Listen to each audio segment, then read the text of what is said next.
all the guys through, huh? Excited. All right. Nice job, though. That was well done stuff. We did Brennan, but I can use a question.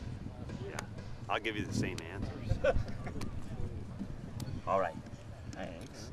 So officially 2 weeks in, Coach. How's it going so far? Good. You know, we're making good progress. We got a couple, probably 2-3 more days of what we'll say camp football, you know, and then we'll start getting into more of what will be game week type stuff. So that's where we are, and I think we're just right now we're just trying to cover as many things that we'll anticipate running into during the season. So in those next couple days, is that when we should anticipate hearing who the starting tailbacks are? you could, but you know, I think it will probably come this week. You're scrimmaging tomorrow for one last look? Is that the Yeah, plan? yeah. You know, and there's evaluation to it too, but they need to tackle live again, and it'll be, you know, at least 10 days before the game, so that'll be good. Are you going to hold out your corners and Marcus? Might, probably will. You know, those guys, they got a lot of football ahead of them. They played a lot. They don't, you know, this isn't necessarily for them. Got an update on Gilmore? Pardon? You got an update on Gilmore? Sprained ankle. I don't know. It just as it goes, he'll be all right. Collins too. He's in a brace. How long do you think that's going to be lasting for? I don't know. We'll have to wait and see where that thing goes to. Micah Hatfield, I don't think he was on the field today either, was he? No, he had head symptoms, so I don't know if you call it a concussion or they check him out real good before they let him come back. Which we've asked before about the run defense. Can you pinpoint the differences between what happened last year and years prior?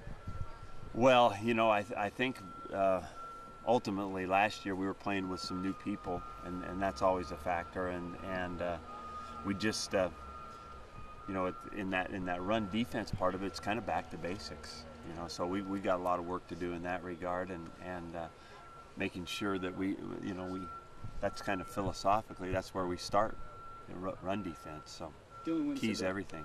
Dylan Wynn said that was a top priority at camp. Would you agree with that?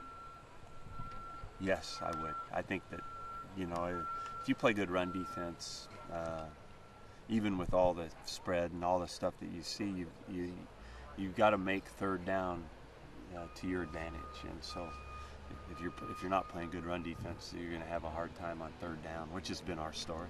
It seemed like the run defense was good in the scrimmage last Thursday. What kind of differences are you seeing so far in fall camp? Well, growth of players. You know, so much of it is, you know, there's a tenacity to making plays on the run, but there's also a lot of responsibility. You know, whatever your gap responsibility is, leverage responsibility on a blocker, you know, all those things. So those things, if everybody's in the right spot, then it should be hard to run. Tron Ward is back. Did he miss too much time to get in the mix? Not really. I think that it would be wrong of us to let that discount him from being in the thick of things. You know, obviously it's not good. I mean, you know, when you're in the thick of competition and there's a lot of players in the mix, then missing time isn't good. But he's a good player and he's done a lot of good things. So, you know, I told our coaches it's important that he still gets those turns to try to see where we can go. Would you say the same about Caleb Smith? Because he looks like he's really strong in blocking the run, and yet he was out for a week. Do you think he's missed too much time to really come in and make an impact? I hope not. You know, the good thing about Caleb, he was here in the spring, and so even though he's a true freshman, he's feels like a little bit of a veteran. He shouldn't be too far behind in the learning part of it, which is what would happen if Teron was a freshman or if Caleb was a freshman entering in for the first time. You missed the water balloon fight. Now, if you were here and you had a balloon, who's your first target? There's no way I would have allowed that to happen. That's crazy. That was crazy. But it looked like fun on film, right? They showed me the video of it. It looked good. I don't know. I don't think like that. That's a good question. Too many good targets. Thanks, guys.